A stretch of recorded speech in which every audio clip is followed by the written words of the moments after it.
Saca para el triple Luka Doncic, se agotó la ventaja, 5 contra 5 en el ataque blanco. Luka Doncic frente a Adrian Moerman, tiene mucha ventaja.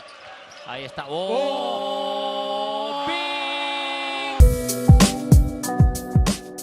루카 돈치치.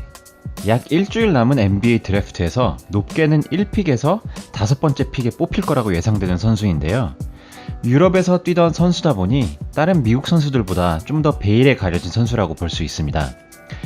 19살의 나이로 이번 해 레알 마드리드 팀을 유로리그 우승으로 이끌면서 유로리그 MVP, 유로리그 파이널 4 MVP, 유로리그 챔피언이라는 엄청난 업적을 달성한 유망주 루카 돈치치에 대해 오늘 알아보겠습니다.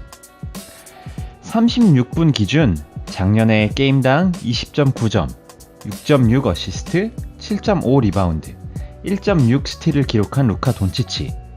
흔히 세계에서 두 번째로 권위 있는 리그라고 불리는 유럽의 유로리그에서 아직 티네이저인 돈치치는 어린 나이에 레알 마드리드 팀의 엄연한 리더입니다. 미국에서는 유럽 리그를 무시하는 경향이 있지만 돈치치가 뛰고 있는 레알 마드리드 팀에는 제프리 테일러, 루디 퍼난데즈, 안토니 랜돌프, 구스타브 아yon 등의 합치면 NBA에서 16시즌을 뛴 베테랑들이 있고 벤치에도 NBA에서 잠깐 뛰었던지 아니면 유로리그에서 오랜 경력을 쌓아온 베테랑들이 질비해 있습니다. 물론 NBA 팀에 비하면 상대가 안 되는 게 사실이지만 이번 드래프트에서 루카 돈치치의 경쟁 상대들이 활동을 했던 미국 대학 농구보다는 유로리그가 수준이 훨씬 높다고 보는 사람들도 있고 실제로 돈치치가 함께하고 있는 같이 뛰고 있는 선수들은 대학 농구의 스타였던 선수들도 많습니다. 루카 돈치치는 어린 시절부터 자신보다 훨씬 나이가 많은 선수들과 함께 뛰어왔습니다. 농구 선수이자 농구 코치인 아버지와 모델 겸 허들 선수인 어머니 사이에서 태어난 돈치치는 8살 때는 11살 또래들과 같이 뛰었고 13살 때는 레알 마드리드 팀이 5년 계약을 주면서 데려가서 U16 팀에 합류해서 뛰기 시작했습니다.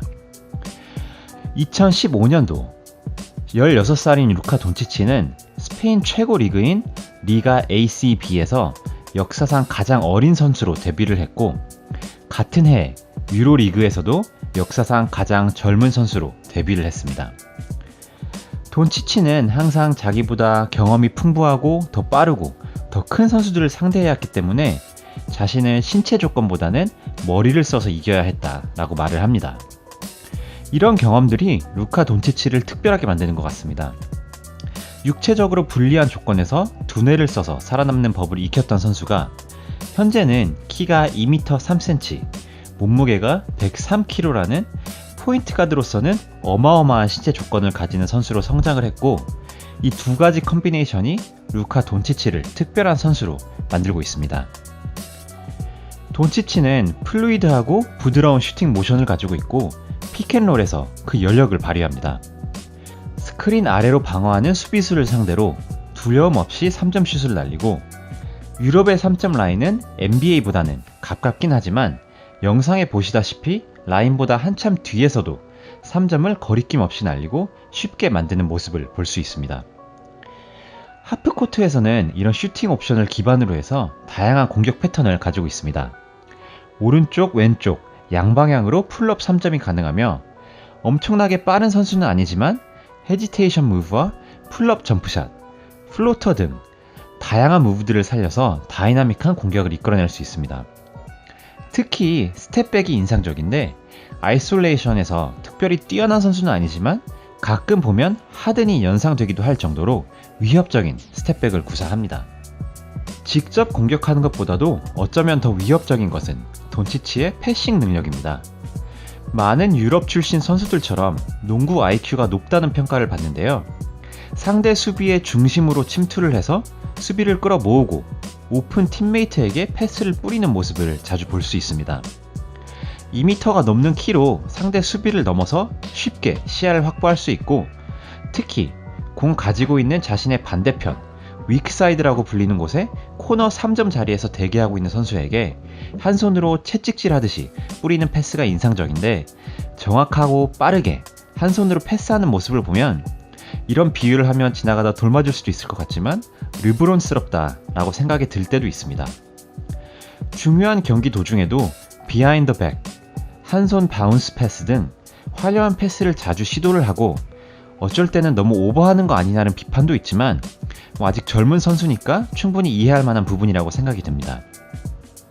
스피드와 점프력 등의 아틀레티시즘이 부족한 돈치치에 대한 비판 중 하나지만 NBA에서 살아남을 만큼의 신체 능력은 충분히 되고 오픈 코트에서 페이스를 푸시하고 직접 베스킷까지 가서 피니쉬를 하는 능력도 있는 만큼 생각보다 신체 능력이 문제될 것 같다고 생각들지는 않습니다.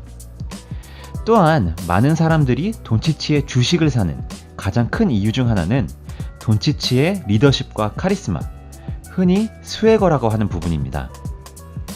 돈치치는 18살, 19살의 나이로 베테랑들이 즐비한 팀을 자신의 팀으로 만들었고 항상 중요한 순간에서 물러서지 않는 선수로 알려져 있습니다. 하이라이트만 봐도 많은 열정을 가지고 뛰는 선수라는 것을 알 수 있고 얼굴도 잘생긴 편에 리더로서의 자질이 충분하다는 게 보이는 것 같습니다.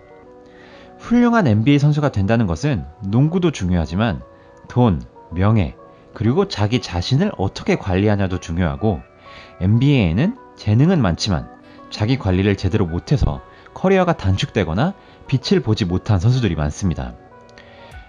돈치치는 이미 유럽에서 오랜 시간 동안 프로 생활을 해왔고 우승하는 문화에 익숙한 선수인 만큼 어느 팀에 가든지 그 팀의 문화를 바꿀 수 있을 거라는 기대도 큰 선수입니다. 루카 돈치치에 대해 가장 논란되는 이슈는 업사이드, 흔히 포텐셜이라고 불리는 부분인 것 같습니다. 최근 NBA 드래프트의 대부분의 1픽들은 아직은 스킬 면에서는 부족하지만 신체 조건이 뛰어난 선수들이었습니다. 벤 시몬스, 마켈 펄츠, 캣, 위긴스 등의 지난 1픽들만 봐도 아직 슈팅이나 패싱 등등이 부족하다고 판단이 되어도 그런 스킬적인 측면들은 매년 보완해 나갈 수 있기 때문에 천장이 높다고 평가되어서 뽑힌 선수들입니다. 돈치치는 어떻게 보면 이와 정반대라고 볼 수 있고 현재 모습에서 얼마나 더 나아질 수 있는지가 의문인 선수입니다. 아직 3점 슈팅 성공률이 30% 정도로 충분히 발전 가능성이 있긴 하지만 그 외에는 지금 모습이 돈치치의 포텐셜에 가까운 게 아니냐는 비판이 생길 수밖에 없습니다. 신체 능력이 출중하지 않은 선수들 중에 엄청난 성장을 이룬 선수는 스테판 커리가 대표적이지만 모든 마르고 빠르지 않는 선수들이 커리의 볼터치, 슈팅, 민첩성을 가지게 될 거라는 기대는 비현실적일 수밖에 없습니다. 물론 돈치치는 마르진 않았고 신체 조건으로 따지면 오히려 무거운 쪽에 가까운 선수입니다. 그렇다고 해도 현재 드래프트에서 에이튼과 함께 1픽 자리를 두고 다투게 될 거라고 판단되는 루카 돈치치. 개인적으로 저는 왠지 모르게 마누 지노블리, 노비츠키, 루비오, 포징기스 등의 유럽 선수들한테 애착이 좀 가는 편인데요. 돈치치도 NBA에서 좋은 모습을 보여줬으면 좋겠습니다. 현재 어린 나이에서 이룬 업적을 보면 NBA 팀이나 팬 입장에서 기대를 하지 않을 수 없고 이렇기 때문에 이번 드래프트에서 많은 버즈를 생성하고 있다고 생각합니다. 네, 오늘 이야기는 여기까지입니다. 시청해주셔서 감사합니다. 다음에 또 다른 이야기로 찾아오도록 하겠습니다. 감사합니다.